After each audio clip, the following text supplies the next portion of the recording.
Hey, little man. Dad's gonna have his first little heart-to-heart with you today.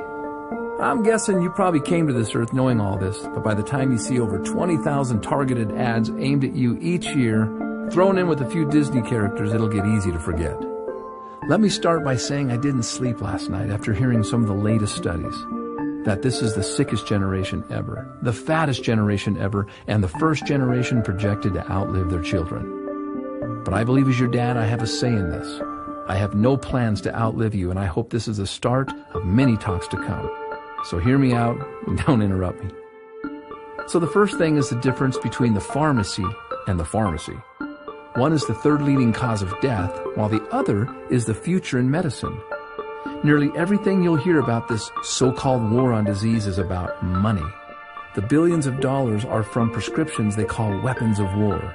But let me tell you, son, be careful. It looks like friendly fire to me.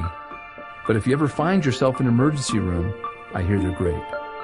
You were born into a generation that eats foodless foods and lifeless drinks. Your friends will think they're health nuts when it says 10% juice on their candy. Maybe this is why 3 out of 5 of your generation will get diabetes.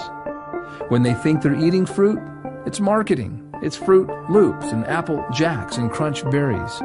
You need to know, son, that usually the inside of the grocery market is like a cemetery, a burial ground for synthetic, cooked, or processed foods. So people stroll up and down these foodless plots looking for the best packaging. We're a quick-fix generation focused on packaging and trends. But when it comes to your health, son, it's as timeless as the sky is blue. You want to see packaging? Who packaged this? Who made these bright colors? Now that's packaging. And it's through your innocence that you'll see the carrot looks like an eye, and we know that carrots are good for the eyes. Or the walnut. It's a little brain loaded with brain foods. And I'm amazed how the tomato looks just like the inside of a heart.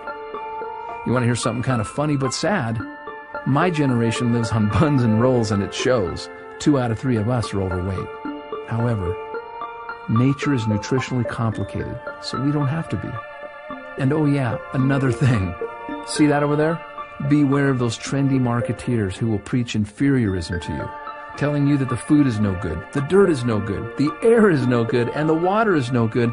They'll even tell you that you're no good, so they can sell you their lifeless, synthetic, fractionated supplements. Here's the deal. If you can breathe, keep breathing. And if the water's wet, drink it. The cleaner, the better. And of course, if God made it, eat it. If man made it, leave it alone or eat it in moderation. All of these drug and pill pushers have slowly handicapped our generation, making health an event. But you need to know that health is a habit. It's not an event. It's the little things we do day after day that lead to wellness or disease. It's not a handful of supplements chased by a frothy, nasty green drink on a Saturday morning. That's not health. That's hope and toxicity. Which reminds me, I am not going to raise you to be a fanatic. Fanatics die every day of self-inflicted stress. That's why they have bad breath. So live a little, but do so with your eyes wide open. Someday, you're going to have dreams just like me. Dreams of love, family, money, spirituality. But you'll soon see how many people around you set out to create and sustain their dreams, stepping over their health to get there. Only to come up short, hopeless, cynical, fearful, and survivors. But now, they've had a heart attack, or diabetes, or strokes, or they struggle with obesity. But enough is enough, and the buck stops here. You and I are not floating down the stream. So why am I telling you this? Because you're going to outlive me. I'll be your example.